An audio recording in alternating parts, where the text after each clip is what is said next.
Lehenengo minutu hauetan hartuko ditugu argazkiak, egin ditzaten gure argazkilariek orain, atera beharreko argazkiak. Pedimos también, por favor, a los periodistas, compañeros y compañeras, Kazetariei, gogorarazten dizuegu, galderak egiteko, mesedez izena eta zuen hedabidea esateko.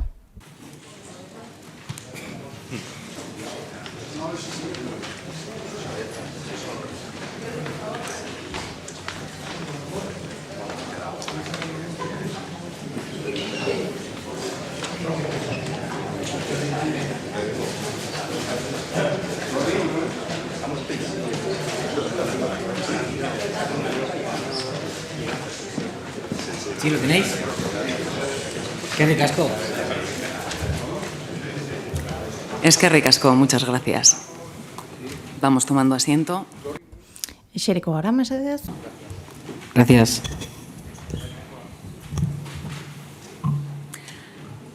A mi derecha, Eskuinean, Mario Sánchez, zuzendari kidea, dokumental honetan, eta Jordi Ebole, zuzendari kidea bera ere. Eskerrik asko. Ongi baderitzo zuen, nik egingo dut lehenengo galdera, eta gero zuentzako tartea irekiko dugu.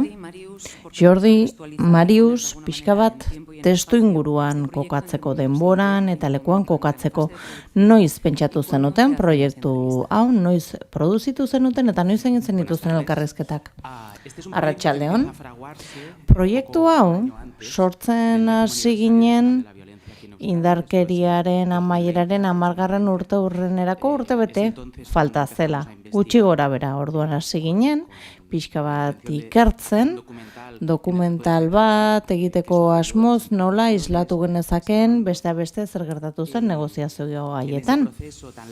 Eta prozesu oso luze batean elkarrizketa grabatu genuen 2022ko maiatzean, Franziskoren elkarrizketa uste dut urtebete geroago egin genuela, 23ko maiatzen, eta orain estreinatu dugu. Proiektu hau pixkanaka egindako proiektua da. Orain zabalduko dugu, galderen txanda, kazetariok. Bai, besterik gabe esan nahiko nuke, aurten, zinemaldi honetan, benetan miresten ditugun zuzendarien filmak daudena, Trueba, Baiona, nor gehiago, du estreinaldia Donostian, jende asko, ez da? Koixet, asko dira, eta estreinaldi horiekin guztiekin, zuzendari hain on horiekin, guri gustatuko litzaiguke zarata txikiagoa sortzea gure film dokumental honen bidez. Etzen gure asmoa, prentsaurreko honetara iristea horrelako espektazioarekin ez genuen espero, hainbesterainoko tamaina hartuko zuenek, astebete baina gehiago darama, pixka bat puztuta gai honek, eta hemen gaude zuen galderak erantzuteko. sí, aquí por favor, le acercan el micro. Bai, hemen mikrofonoa helaraziko dizute. ¿Y por qué creéis que Eta zergatik iruditzen zaizue hainbeste puztu dela, hainbeste handitu dela zarata hori zarata? Tira, nik uste gaia berez badela arantzatxua, ez da, berdin dion nondik, heltzen diozun, zizadaren bat jasotzeko arriskoa duzu.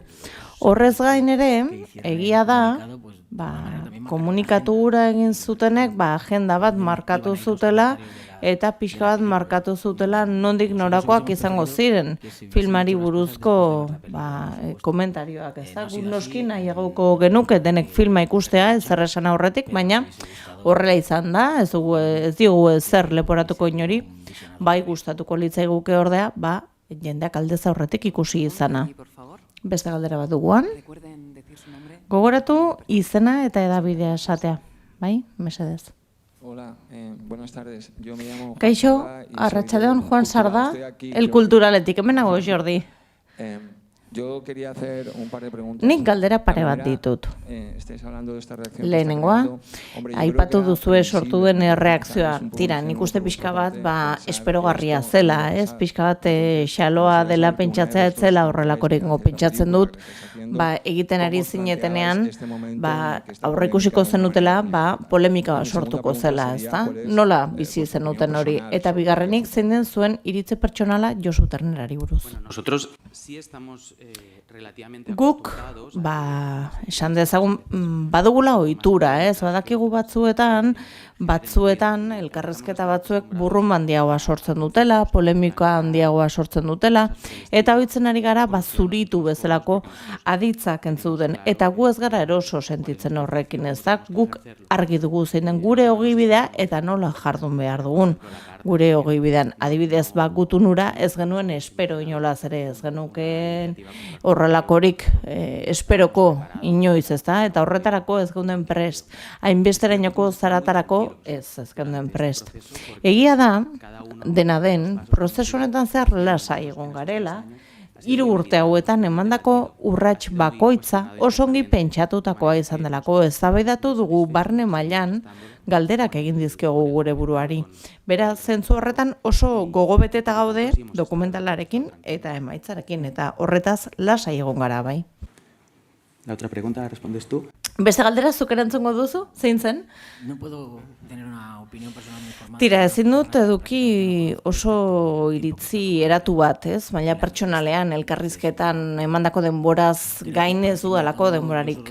Eman denbora horrekin. Josu Urrutikoetxea, esango nuke, militante bat dela, berarentzat erakundea dagoela, beste ezer gainetik, eta zentzu horretan elkarrizketaren edukiari dagokionez, pixka bat decepzio bat izan zen, ez? Nahiko genukeelako, izkera kontziliatzaileago bat entzun, ez da? Ezakititz adeitsuagoak esperoko genituen agian. Eta Josu Urrutikoetxeak gehiago hitz egiten du barrura begira, eta ez hainbeste kanpora begira, gehiago hitz egiten du espetxean oraindik zigorra betetzen ari diren etako presoentzat, militantziarentzat. Eta hori ia bada zerbait oztopatzen duena bestelako diskurtso kontziliatzaileago bat izatea. Pentsatzen dut osoko zuzenketarik egiteko asmorik ez zuela. Badakit edo iruditzen zait Ezker Abertzalean batzuetan egon dela hori egiteko nolabaiteko koldarkeria, ez? Esateko pentsatzen duzun guztia, disidente ez izateko, ez da, onda hori. Hortik, okerrezuenago? Kaixo, soy Arri Fernández del Grupo Noticias. Arri Fernández, Noticias taldekoa. Azaldu dezakezue nola sortzen den elkarrizketari, nola prestatzen den? Tira, eratzeko eta sortzeko lan handia egin genuen. Guk berarekin elkartu aurretik, elkarrizketa egin aurretik, bere inguruko jendaren bitartez zarekin harremanetan jartzeko aukera izan genuen. Hasieran ezezko borobila jasotzen genituen, eta azkenean baiezko eman zegun luze eman zuen, urte eta erdiko lana izan zen gutxi gora bera, zaila izan zen, baina azkenean oneritzia eman zuen. Allí al fondo. Anatzean, mesedez? Si mantiene la mano alzada. Bai, mesedez mantendu eskua, ikusta itzaten. Hola, Marc Garriga, Catalunya Radio, aquí al fons. Marc Garriga, Catalunya Radio, hemen atzean. Zer punturaino uste duzue Josu Terneraren erantzunak zintzoak direla, dokumentalean. Tira, gonbidatuen zintzotasuna neurtzea oso gauza zaila da. Zaila da, beraiek kontatu egiten dizkizutelako, bazuk ezagutzen ez dituzun histori batzuk, beraz ezin dezakezu, ezin jakin dezakezu egia direnala ez. Nik bai dudala susmori barrura begira hitz egiten zuela, eta zain beste kanpora begira, eta horrek iruditzen zain mugatu egin zuela bere diskurtsoa. Guk berriro galdetu dezakegu, baldin badakigu esaten ari dena, objektiboki errealitatearen kontrakoa denean, baina zintzotasuna edukitzeala ez, hori zaila da jakiten. Detektatzen zaila da zintzotasuna, ote dagoen. Baina aurran ere, badago beste bat, Beatriz Martínez, Infoa Espainiarentzat. Jordi, Marius, galdetu nahi dizuet, zer baldintza jarri zituen Josu Ternerak elkarrizketa egiteko bazegoen inolako marragorririk, nolakoak izan ziren baldintza horiek elkarrizketa baldintzatzeko. Etzen inolako baldintzarik egon, eta baldintzarik egotekotan guk ez genukeen egingo elkarrizketa. Are gehiago, guk arekin komunikaziorik genuenean, beti oso argi esaten genuen nolako izango zen elkarrizketa, zer nolako izango zen gure posizionamendua, eta hasieratik argi geratu zen zer nolako urruntasun ideologikoa zegoen. Lehenengo gunetik argi izan du. Anatzean beste galdera badago? La mano alzada. Vale. Buenas tardes. José Cano, para Cine con Ñ. Jose Cano, Zineko Eñerentzat. Bi galdera ditut. Bat aurretik nuen, pentsatuta, eta da zer momentutan erabaki zenuten elkarrizketa Francesco Ruiz Sánchezi ere egitea, eta noiz erabaki zenuten berarekin hastea eta amaitza dokumentala. Eta bestalde, esan denaren arabera iruditzen zaizue barrura begira hitz egiten ari dela. Izango ditu beste bide batzuk militantziari hitz egiteko, ez da? Zergatik uste duzu zuen bidez hartzen duela hori egiteko erabakia? Franciscori dagokionez gu jakin genuen bere berri elkarrizketan bertan, bai? Josu Urrutiko etxeak azaltzen du, aitortzen du, parte hartu zuela Galdakaoko alkate ohiaren atentatu hartan, eta orduan programako taldea hasi zen ikertzen, eta orduan jakin genuen Francisco bizirik zegoela. Eta elkarrizketa amaitu genuenean, iruditu zitzaigun batetik bidezkoa zela, bera jakitea, aitortza bat egon zela, bere atentatuari zagokiona, eta bestetik interesgarria iruditu zitzaigun, bere lekukutza hori izatea, Josu Ternerak egindako atentatu baten biktima izan zelako, ez? Iruditzen zitzaigun bertan egotea funtsezkoa zela. Baina mesedez, hitza eskatzen duzuenean, mantendu esku altxata eta horrela errazago jakingo dute mikrofonoan nora eraman. Lehen aipatu duzue, elkarrizketaren emaitzarekin dezepzioa sentitu zenutela. Momentore baten espero zenuten bestelako erantzunik emango zuela edo errefusatuko zuela, arbuiatuko zuela egindako zerbait. Tira, ezakit, iragana momentoren baten arbuiatuko zuen, baina adibidez Joiesi buruz galdetzen genionean bere laguna izan zen, Mexikon bisitatzera joan zen, eta deskribapenarekin hasi zenan kontatzen, esan non tira, galdetzen dio danean, ea zer iruditzen zaion, eta Joies bere herrian seimearekin zijoala hilizana, pentsatu nuen hor egon zitekeela nolabaiteko erantzunkizun hartze bat, edo nolabaiteko damu bat, eta etzen hala izan. Esan zuen, kasu horretan, Joiesen hilketa izan zela erakunden erabaki bat, zeinak arazo bat baitzuen berriro gizarteratu nahi zuten etako kide hoiekin, eta erakusteko hori etzela hain erreza, orduan erail egin zutela. Joies, nik hor bestelako erantzun bat espero nuen, noski erantzun hori eta gero, beste atentatu batzuei buruzko erantzunek erakutsi zidaten etzela gongo mugimendu handirik, ez? Besteetan ikusitako posizionamendu izagokinez. Egia da berak adibidez, kondenatu egiten duela, gaitzetxe egiten duela, Miguel Ángel Blancoren hilketa, iruditzen zait hori dela filmaren titularretako bat.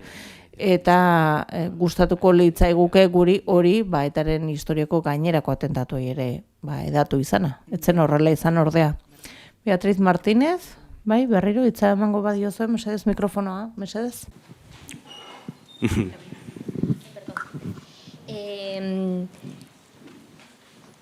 Yo quería preguntaros... Nik galdetu nahi dizuet, ea... zein momentutan... Tira, zintzotasunaren zera horrek zer puntutaraino baldintzatu zintuzten? Ikustea zintzotasunez erantzuten zuen ala ez, hori ikusteak baldintzatzen zintuzten zuek ohartzen zineten errealitatea nola esan, hor suspentsoan geratzen zela? Eta nola aztertzen duzue gainera hori, ez da?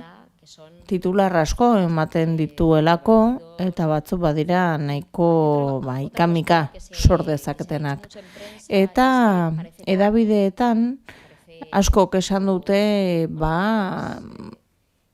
motza iruditu zaiela, ez? Eta benetan egiten ari dena da, bere burua zuritzea, eta bere burua babestea. Ez dakit zer esan dezakezuen honi buruz nahiko aipatu delako, ez da? Nola dokumental honetan, berak pixka bat badirudi tira, ez? Ez dakit, argi ikusten da bere burua babesten ari dela, ez? Tira, hori ez zure ondorioa dira, bai, zure ondorioa dira eta respetatzen ditut. Nik ez dut inon irakurri laburra edo motza denik, Zure iritzi izan daiteke eta errespetatzen dut. Baina begira, ez? Begira zenbat iritzi egon daitezken. Batzu diote zuritzen dela, beste batzu dirudite motza dirudiela. Dokumentalak iritzi askorako bide ematen du. Nik adierazi nahi dudana da, erakunde terrorista bati egindako elkarrizketak kazetaritzaren ikuspegitik baduela interes handia, hori eztabaida ezina da, ez? Kazetaritza irakasten den fakultateetan ez lukete inon esango, ez duenik interes hori kazetaritzaren ikuspegitik. Iruditzen zait dena den, une honetan, ez dela hainbeste denbora igaro eta akiltzari utzi zionetik, 12 urte dira, indarkeria behin betiko uzen zutelaren adierazpena egin zutenetik, eta gaur egun, askok, 25, 30 urteko gazte askok ez dakite, norden Miguel Angel Blanco, hori herri honen anomalia bat da. Eta iruditzen zait iraganari ausardiaz begiratzen, jakin behar dugula, mingarria dela, noski, herrialde guztien historia da mingarria. Gurea ere bai. Baina, iruditzen zait, erabaki egin behar dugula.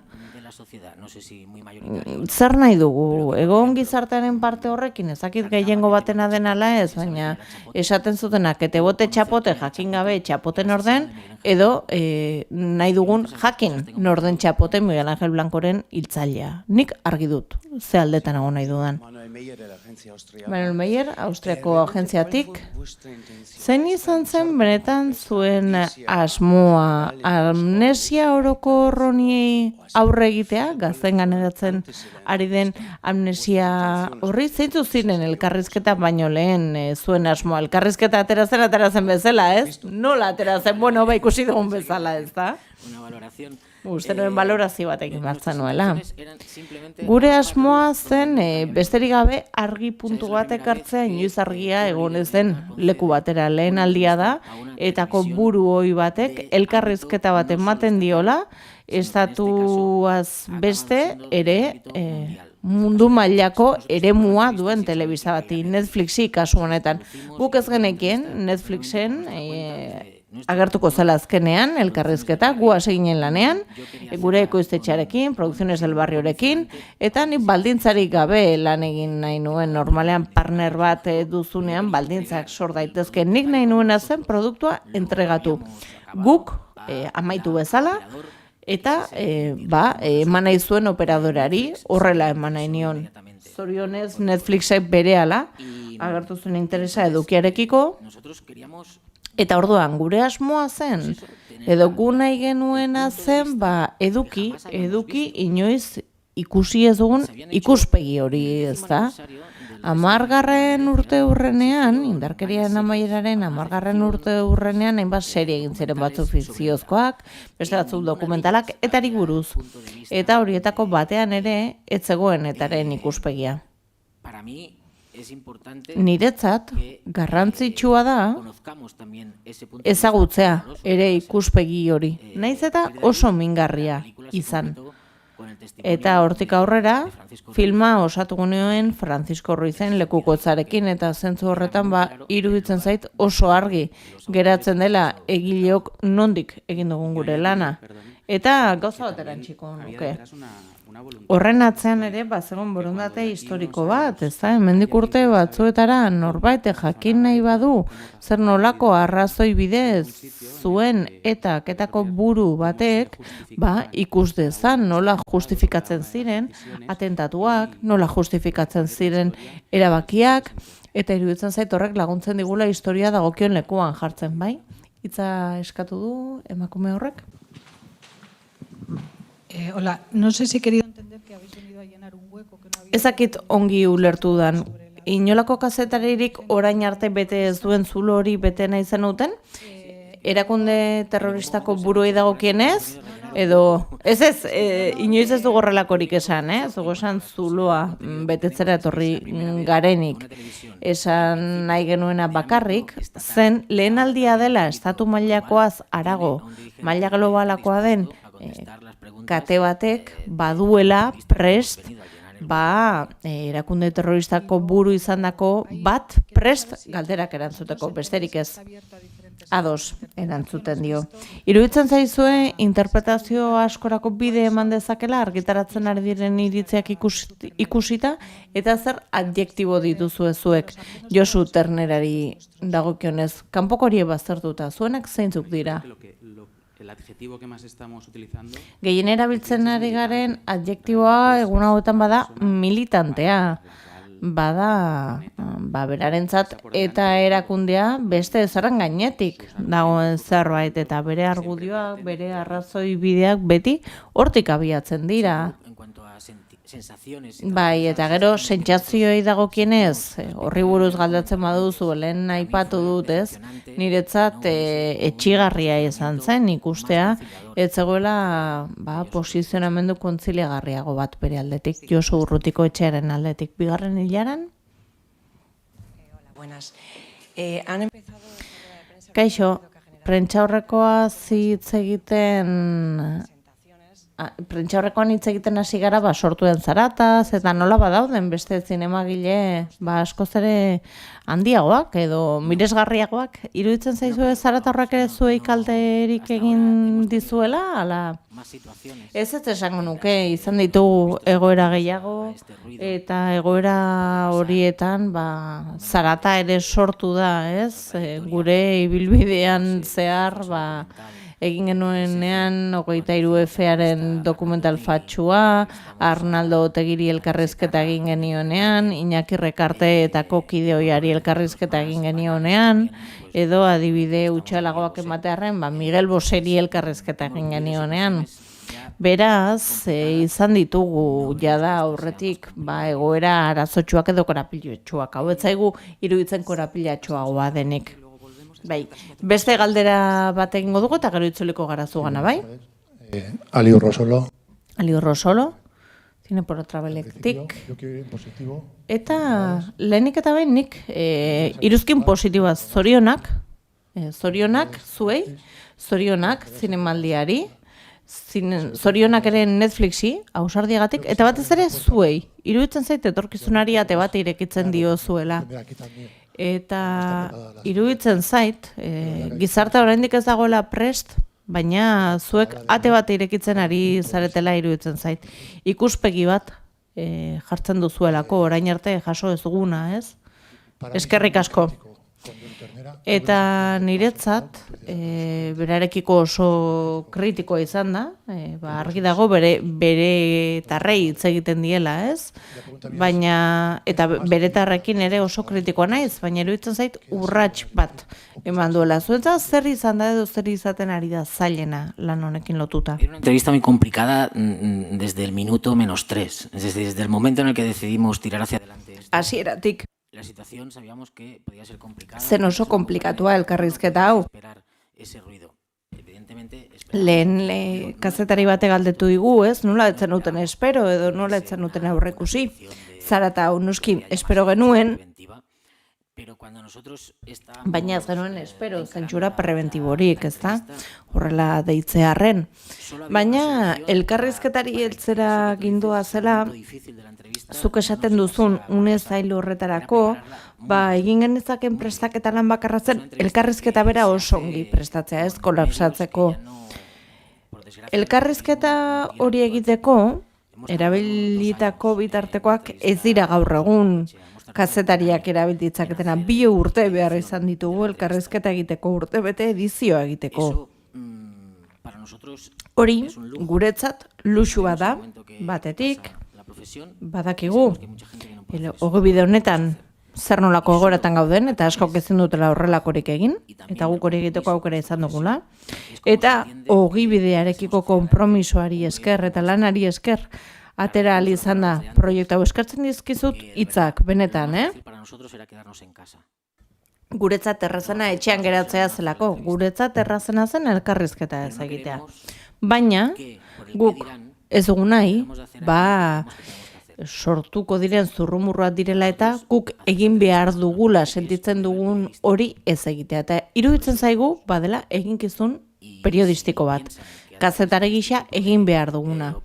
Eta pentsatzen badute horrelako iritziak botata edo horrelako komunikatuekin kalterien bat eragingo baitigute, ez dakigu zer nolako kaltea eragingo digun, baina oso harro gaude egin dugulako.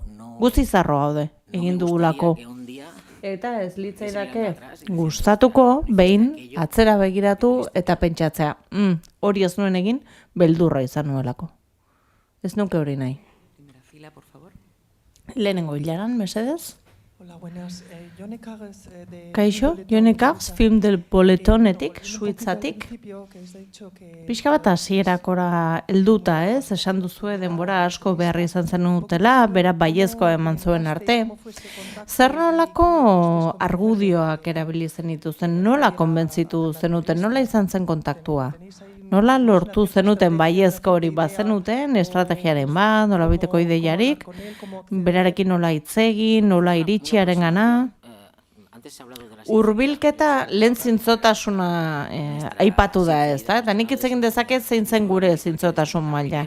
Eta lehenengo bileratik, etzen zuzenean izan Urrutiko etxearekin, lehenengo bileratik bere ingurunari esan genion. Gu ez gaude hemen omenaldi bat egiteko. Gu hemen gaude errepaso bat egiteko, etaren ibilbideari eta hortaz Josu Urrutiko etxeari etaren baitako kide gisa 17 urte dituela sartzen da etan, eta 2018an irakurri zuen azkeneko komunikatu gura, ez da, disoluzioarena, beraz, iruditu zitzaigun zentzu horretan bazela bakana. Guk ezin dugu eskaini, ezin dugu argudio gisa erabili gure zintzotasuna ez den besterik. Ez da, gu bagara nolabaiteko bozgorailu bat eta komunikazioaren tresna erabiltzen dugu. Berak ere hitz egin du komunikazioaz, ez? Eta gu badugu plataforma on bat gure lana zorroztasunez egiteko, eta hori da gure aldo dugun argudio bakarra, ez? Eta hori da erabiltzen dugun bakarra. Pentsatzen dut, gainera, bere ingurutik, esango ziotela nolakoak garen, zer nolako lana egiten dugun, eta pentsatzen dut horrek lagunduko zuela. Anatzean, badago beste galdera bat. Urrutiko etxeak berak berriari egindako adierazpenetan esan du etzela espero zuena, testuingura falta zaiola, nahi zutena, egin dutela eskerrak ez zaion, gustatuko balitzaio, ezakit zeinek zer esango lukeen. Tira, Josu Urrutiko etxeak eduki dezaken iritzia, nik errespetatuko dut. Eta berak ere esan du ikusi ondoren, ez da? Eta bere erantzuna, zein da, etzen espero nuena.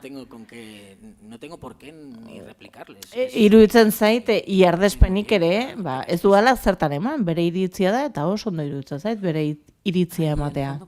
Anatzean, mesedez?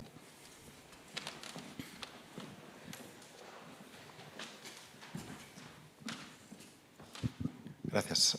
Marc Garriga, Catalunya Radio, un altre cop. Habéis hablado de otras entrevistas que habéis hecho Mar Garrido, Radio Kataluniatik. Egin dituzue beste elkarrizketa batzuk aipatu duzue, ez? Arnaldo Otegirekin eta beste zenbaitekin. Eta aipatu duzue pixka batek decepzioa sentitu zenutela, urratsik ematen ez zuelako, ekintza batzuen aurrean gehiago esateko, edo baduzue asmoa gai honetan gehiago sakontzeko, agian txapote, aipatu denez izan daiteke zuen helburuetako bat, tira. Orain egia esan momentu honetan harrapatzen gaituzu ezakit, Zuk txapote egin nahi duzu? Ya lo hablaremos. Hitz egingo dugu. Buena, Ona, galdera ona, baina benetan... a pasar guazen esperientzia hau pasatzera aliketa ondoen, guretzat gogo betegarria izaten ari da, baita gaur bezalako egun bat, ez? Kazetariekin, harremanetan egoteko egun bat, iritzia trukatzeko egun bat, eta ezakit, galderak jasotzeko, ez da, jakinda erantzunak ez direla beti errazak. Itxarongo dugu ere abenduraren 15-era, ikusiko dugu zer gertatzen den estrainatzen denean, eta iritsiko da, eta orduan ikusiko dugu ongi pentsatutakoa, konpromiso handikoa, eta batez ere etorriko dena halakoa izango da, eta iruditzen zait beti herritarrak eta gure ikusleria merezi duen bezala tratatu behar dugula. Iruditzen zait jendeak baduela ezagutza bat, baduela prestakuntza bat, eta badakiela erabakitzen zer ikusi behar duen eta zer ez, inork ez esan gabe. Batez ere, ez ikusteko esaten dion horrek berak ez badu ikusi. Ikusgai izan beharrez den hori. Beraz, gure ikuslei eskaintzen diegun materiala, agian egia da, konplexua izango da, baina badakigu ikusleek dekodifikatu ahal izango dutela, nor bere iritziarekin, baina etzeguru ditzen jendeari esan behar diogunik zer ikusi behar duen eta zer ez. Anatzean, bai? Esa profesional, sí. Bai, profesional horrek eskatu du hitza? Soy Ángela de La Sexta. Ángela La Sextatik. Gustatuko litzaidake, jakitea zer erantzungo zeniekien zuritzea leporatu dizuen pertsona horiei. Josu Ternera zuritzea leporatu dizueten horiei.